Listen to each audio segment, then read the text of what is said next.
For auscultation of the heart, you may choose between two sequences.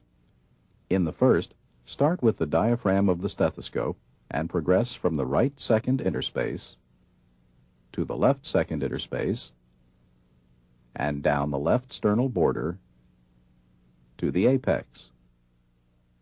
Then, with the bell of the stethoscope, listen again at the mitral and tricuspid areas.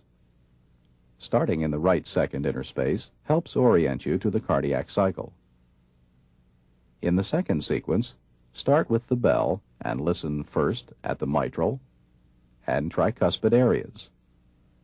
Then change to the diaphragm and, starting in the aortic area, listen to all 5 areas from above down.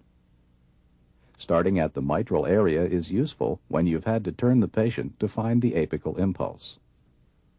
The first auscultation sequence is shown in this video. What I'm going to do now is listen to your heart in the various areas of your chest. Now adjust your stethoscope so that you'll be listening through the diaphragm.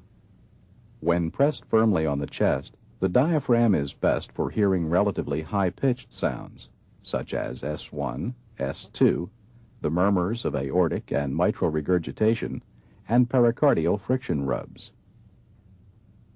Begin listening at the right second interspace close to the sternum. Note the cardiac rate and rhythm. Identify the first and second heart sounds and listen for extra heart sounds and murmurs.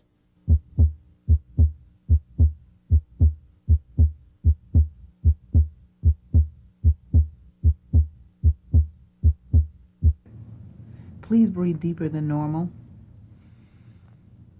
Then listen at the left second interspace. Try to hear splitting of S2. Here it is abnormally wide. It comes and goes with respiration.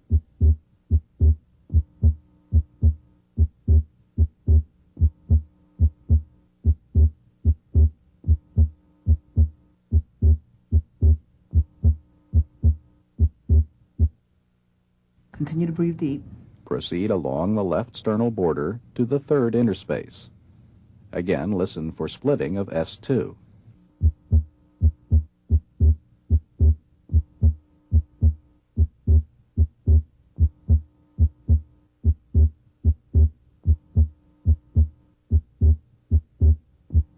Continue to the fourth interspace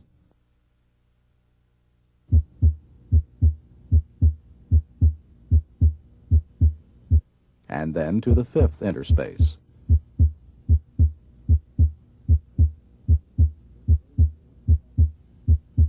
Finally, listen at the apex.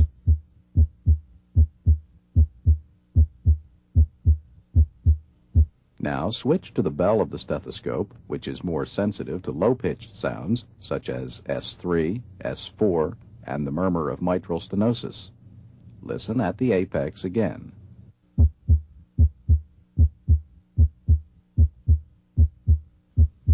In the fifth interspace,